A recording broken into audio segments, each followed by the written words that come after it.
Um homem de 30 anos tornou-se réu por tentativa de feminicídio contra Laura Sabino. Ele está preso pelo crime desde março e, no início do mês, a justiça aceitou a denúncia e iniciou o processo contra ele. Quem vai explicar essa história pra gente é o Pedro Zambarda aqui no plantão do Meteoro.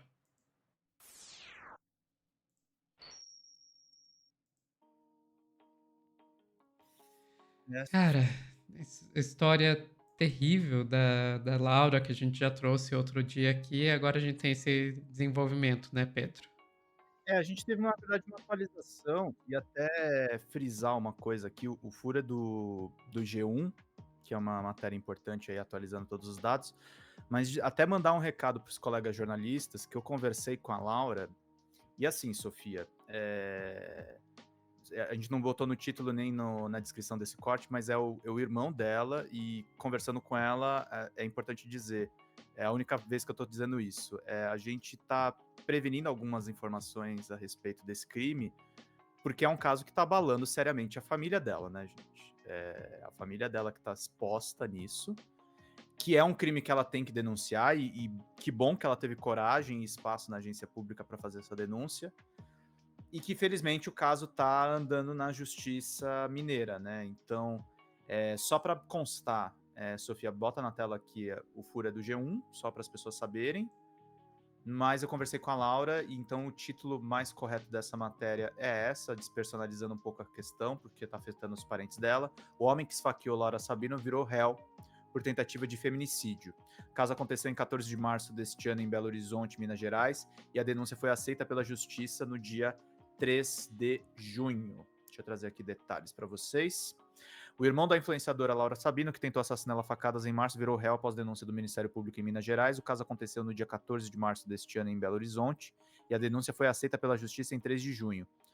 4 dias antes da tentativa de feminicídio, Laura Sabino obteve uma medida protetiva de urgência contra o agressor com base na Lei Maria da Penha. Laura, que tem quase 1 milhão de seguidores nas redes sociais, é conhecida por sua militância de esquerda, alinhada ao marxismo, e sua atuação no Movimento de Trabalhadores Rurais Sem Terra, o MST. Ela estava em casa estudando quando ele entrou no quarto com uma faca e começou a desferir os golpes. Quem é Laura Sabino? Além de influenciadora e militante política, Laura Sabino, de 25 anos, é professora, palestrante e está no último ano do curso de História da Universidade Federal de Minas Gerais, a UFMG. Ela atua na construção de um cursinho popular na sua cidade, que oferece serviços gratuitos como atendimento com psicólogos populares, pré-ENEM e cozinha comunitária. Natural de Ribeirão das Neves, município da região metropolitana de Belo Horizonte, Laura cresceu numa cidade marcada por desafios sociais. Desde dezembro, Laura também é atendida pelo Programa de Proteção aos Defensores dos Direitos Humanos do Governo Federal. Em 2019, a influenciadora passou a produzir conteúdo político nas redes sociais e ganhou visibilidade enquanto ainda era uma universitária. Atualmente ela se destaca com seus perfis no Instagram e no YouTube, onde aborda temas ligados à política, feminismo e movimentos populares. Então é isso.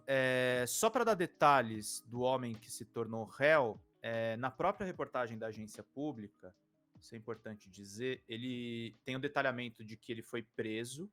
Então eu vou retomar um pouquinho da matéria original só para vocês saberem. E aí a gente tem aqui os detalhes do dia da agressão, né? Segundo Sabino, o agressor saiu. Espera só um pouquinho. Segundo Sabino, o agressor saiu cedo de casa onde estava morando nos últimos meses e foi de ônibus até onde ela estava. Chegando lá por volta das 10, ele pulou o muro, o barulho que Sabino escutou, pegou o que encontrou na cozinha, 2 facas de serra, se encaminhou para o quarto dela e imediatamente começou a golpeá-la. Ela só teve tempo de levantar os braços para frente do rosto com o intuito de se defender. Ela inicialmente achou que estava recebendo socos, até começar a sentir uma ardência incomum e algo quente escorrendo. Foi então que, quando olhou para baixo, viu o chão cheio de sangue e entendeu que na verdade estava sendo esfaqueada. Pensei que ia morrer, sentia meu corpo ficando cada vez mais fraco. Esse episódio aconteceu em uns 20 minutos, mais ou menos, mas na minha cabeça foram 2 horas. Entre a luta física e desmaios, a influenciadora sentiu algo gelado na sua perna e com cheiro forte. Nesse momento, ela percebeu que ele tinha jogado álcool gel no seu corpo e estava tentando matá-la queimada. Senti que a câmera deu um desnível, como se tivesse levantado, abri o olho e vi ele na mochila indo pegar o fósforo. Nessa hora eu saí correndo, consegui pegar o celular e corri. Conta ela, quando eu passei da porta do quintal, liguei pro meu namorado e falei: ele me matou, ele conseguiu, eu vou morrer. O autor foi preso em flagrante, que depois foi convertido em prisão preventiva. Hoje ele segue preso em Belo Horizonte, enquanto aguarda o julgamento. A família diz não saber certo o que levou o agressor a cometer um ato tão extremo. O relacionamento era marcado por conflitos e episódios de agressividade, mas ninguém imaginava que a situação pudesse chegar a uma tentativa de feminicídio. No entanto, eles levantam algumas hipóteses. Segundo Sabino, ele apresentava piora na saúde mental e nos episódios violentos, e o tom ameaçador teria agravado com a notícia do pós-doutorado de seu pai. As intimidações também teriam aumentado depois que ele se mudou para a casa da mãe e interrompeu o tratamento psiquiátrico. No boletim de ocorrência registrado no dia do crime, o agressor disse a sua versão. Segundo o autor, ele pulou a janela e foi matá-la e posteriormente cometeu autoextermínio usando álcool e fogo. Ele alega que queria fazer isso para atingir o pai e deixá-lo com remorso, pois alega que o pai tinha o hábito de tomar o seu dinheiro, disse ele no depoimento. Eu vou repetir o que eu falei no corte aqui, do primeiro corte que eu gravei a respeito desse assunto. É uma tragédia esse assunto. Mas olhando o lado mais positivo, Sofia, que bom que a justiça está tomando as providências, né? E que bom que a Laura está conseguindo falar sobre esse episódio, mesmo com todo o mal também que acontece com essa exposição, né? Pois e é bom que a justiça está fazendo isso e eu espero que continue, porque infelizmente não é o comum. Não é o Não. comum nos casos de. Isso é uma coisa que eu cheguei a falar na participação que eu fiz lá na Folha Democrata na semana passada. Esses casos de feminicídio, você começa a olhar as notícias, você quase sempre vai ver que já teve um monte de denúncias, já teve um monte de medidas protetivas, o cara já foi preso, foi solto, etc. E daí ele vai lá e comete o crime. Felizmente, no caso da Laura, foi só tentativa, né? Ele não conseguiu, de fato, matá-la, né? Mas não é algo incomum você ver o cara já foi preso, dali a pouco tá solto e vai lá e comete o crime, sabe? Então eu fico feliz de ver que alguma coisa está sendo feita e eu espero que continue sendo feita, porque é uma pessoa que claramente perigosa. Sim. Claramente perigosa. Não, o pessoal tá falando aqui no chat, eu vi o pessoal, que bom que pelo menos ela tá viva. Não, que ela tá viva é o primordial, gente. Eu tô dizendo que é bom que a justiça tornou esse sujeito réu. Ele tem que pagar pelo que ele fez. Ele cometeu um crime, e um crime grave. E é de dilacerar, principalmente, aí eu volto pra questão do corte anterior, mas eu não quero muito explorar isso. É dilacerante a gente ter isso dentro da própria família, né, gente? Eu não consigo calcular a dor que essas pessoas estão sentindo. Não só a Laura, a família inteira.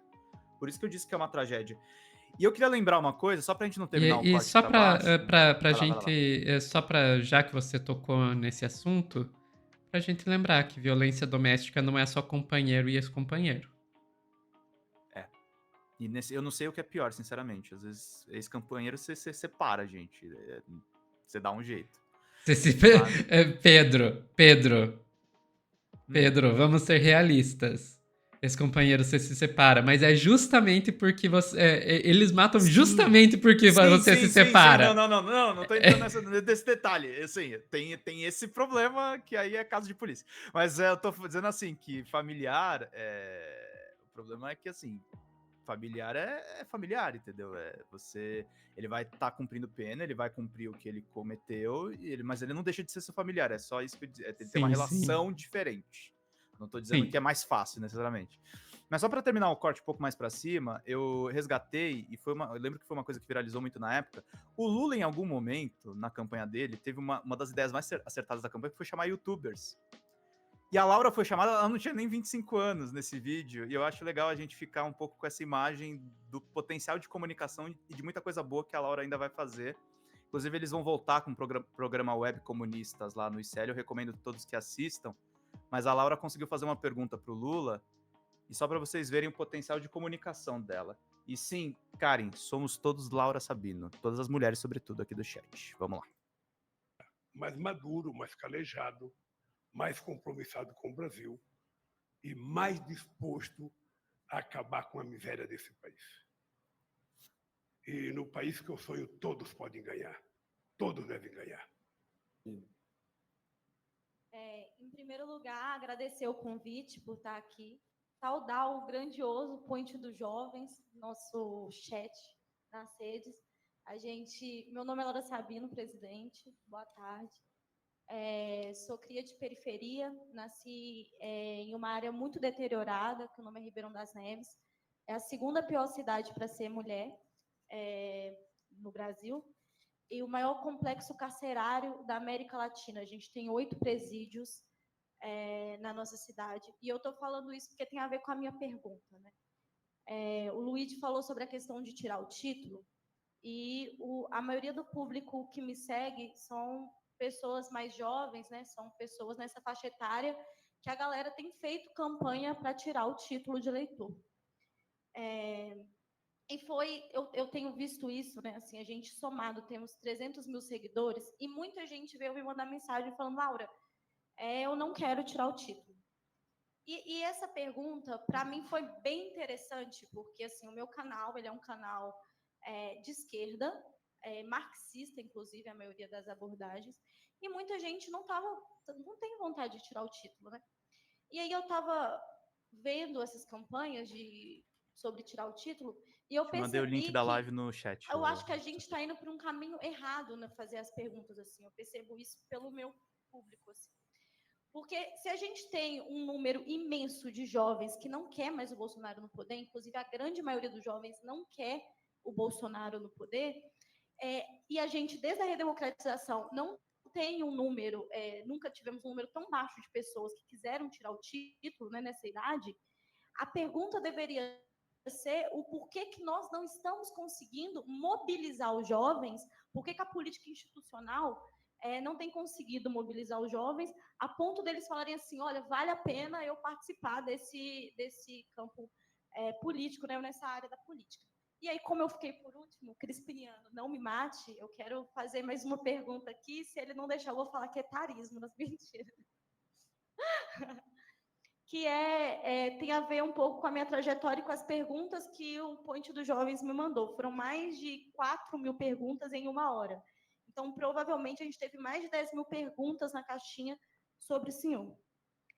E as pessoas pediram muito para eu falar com você sobre a questão de políticas sociais, né? Eu falei no começo que eu sou de uma comunidade, meu pai nasceu na favela, hoje é professor universitário, também por culpa do senhor. O senhor ajudou isso. Eu sei que eu, neta de analfabeta, que nasci onde que eu nasci, eu sei que eu não estaria na UFMG se não fosse por políticas públicas do governo do senhor. E eu sou muito grata a isso. Mas eu percebo, lá na minha quebrada, quando eu estou conversando com a galera, a gente sempre teve uma taxa muito alta de assassinato e de violência policial. A gente tem recentemente o caso do Jefferson, e aí eu fiz uma live, citei o caso do Jefferson e falei, olha como que o governo Bolsonaro né? Tá matando jovens negros na minha quebrada, na minha periferia. E aí uma amiga minha me mandou mensagem e falou o seguinte, Laura, você tá errada. Você lembra que quando a gente era criança, e meu irmão foi morto na porta da escola que a gente estudava? Não é só o governo Bolsonaro, né? Isso foi aprofundado. Por que Eu queria mostrar essa pergunta da Laura só para dizer o tamanho da consciência que ela tem e qual a importância da voz dela, muitas vezes em espaços, né, Sofia? Que às vezes quando o Lula faz essas coletivas com sites de esquerda, e veja, não é um ataque a nenhum colega, mas o Lula está acostumado com muita pergunta amiga, e ela trouxe aí bastante da autocrítica da periferia. Ela é uma excelente comunicadora, inclusive nisso. Ela teve a oportunidade de entrevistar o presidente e fez essa pergunta. Uhum.